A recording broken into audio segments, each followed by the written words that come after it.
Hi, second grade, Miss Shannon here. Today we're going to read the story, Why the Sun and Moon Live in the Sky. This is a drama, meaning that there are characters that have speaking parts and that it can be acted out on stage. Our essential question is how can we understand nature? We will read about how the sun and the moon ended up in the sky. For this activity, you will need your turn practice book, page 186. So if you do not have that page with you, go ahead and go find it now and press pause while you do that and press play when you're ready to continue. This is page 186. It is our graphic organizer for this week that we are using in order to identify the theme of a story. So today, as we read our story, we will be looking for 3 clues that will help us determine the theme of our story. What is theme, you ask?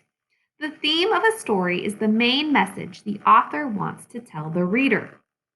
To find the theme, think about what the characters say and do.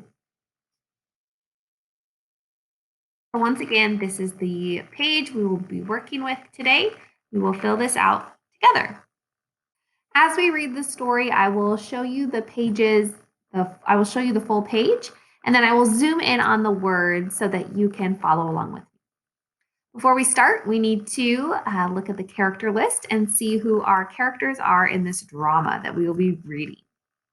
The characters are the narrator, the sun, the moon, which is the sun's wife, and water. So those are the characters that we will be introduced to in the story. This play is based on an African folktale that tells how the moon and the sun ended up in the sky. Long ago, sun, moon, and water lived together on Earth. And second graders, there's a part in the story that is in parentheses, which is the next line I'm about to read. The sentences in parentheses show the action or the setting of the play. So when I read next, it's going to describe what sun and moon are doing or where they are. Sun and moon are eating breakfast at home. Sun says, I will visit my good friend Water today. That sounds enjoyable, but why doesn't Water ever visit us? Do you feel ashamed or embarrassed to invite Water here?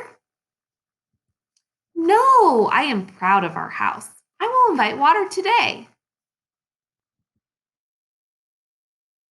The second graders, before I zoom in on the words, take a look at the illustration that goes along with the story. Can you spot sun, moon, and water on this page? What do you think is happening?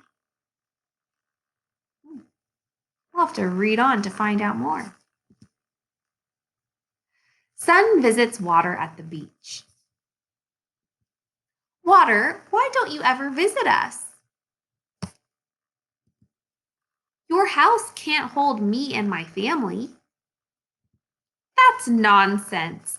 Moon and I will enlarge our house so there will be plenty of room for everyone. Then I will visit you. Wonderful. Please holler loudly so I hear you when you arrive. Now I must dash home and quickly start the work. Sun rushes home. Okay, second graders, I'm going to stop and think. We are looking for clues about what the characters say and do that are going to lead us to the theme. So on this page, what did Sun just tell Water that she would do for her friend? She said that Moon and I will enlarge our house so there will be plenty of room for everyone. So Sun is saying she will make her house bigger in order to let her friend Water visit because Water has lots of a big family and water, a big body of water like the ocean might not fit in their house. So Sun says, I will make my house bigger for you so that you can come. That sounds pretty nice, second graders. So that is something that Sun has said and done that I will include on my chart. So our first clue is that sun and moon make their house bigger so water can visit. That is our action that the characters are saying or doing.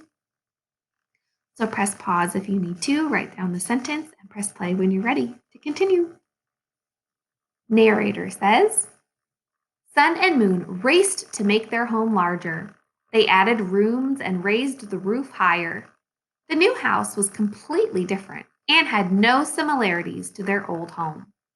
They felt it was a victory or a win, for now their friend could visit.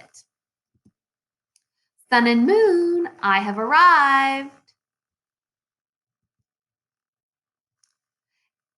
Isn't this the largest home you've seen? Sun, it's not polite to brag, so please don't boast to our guest. Water, come inside. Water splashed through the door, carrying colorful fish, frogs, and crabs. As the water began to rise, Sun and Moon climbed onto furniture, then they scrambled onto the roof.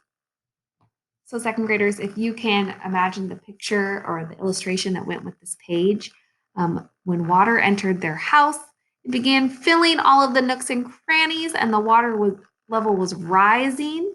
And as the water level began to rise, the sun and moon had to climb higher and higher out of their house to make room for their friend water. This is a clue. This is an action that the characters are saying or doing that is helping to lead us to the theme. So sun and moon climbed onto the furniture to make more room for their friend water.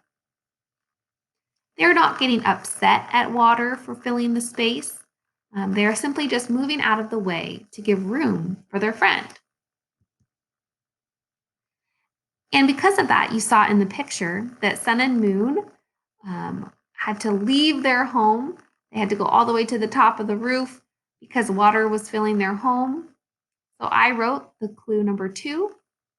Sun and moon give up their house because of water's visit. They no longer can all fit there. Press pause while you need to write and press play when you're ready. Moon, I'm not so sure about the wisdom of inviting water. Perhaps this wasn't a smart idea.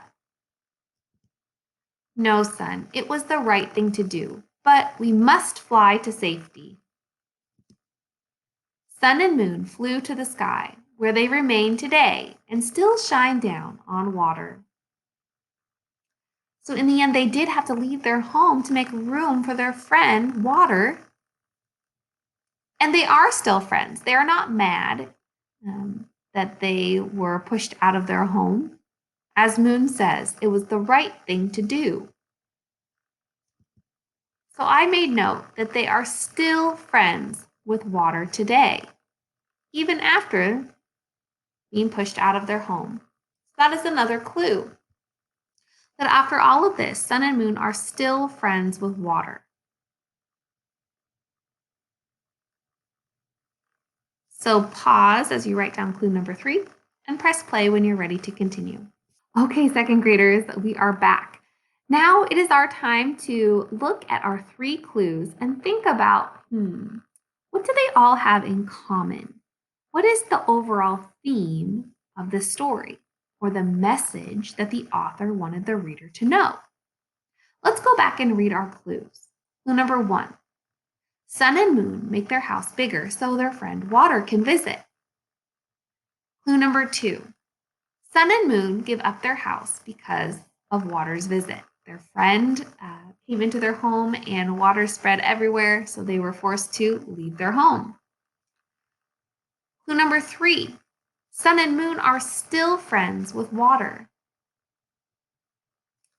So something I noticed, second graders, is this story is telling about friends and what they do for one another. Sun and moon made their house bigger for their friend water. They gave up their house because of their friend water, and they are still friends with water. So a common theme or topic that I am noticing throughout these 3 clues is friendship. The author of this drama is showing us that friendship is important, which leads to our theme. The theme is friendship, and that it's important to be kind and thoughtful to others, just as sun and moon were kind and thoughtful to their friend water. So that is our theme for our story today. We will work again on theme for our story later this week for how the beetle got her colors. So stay tuned for that lesson.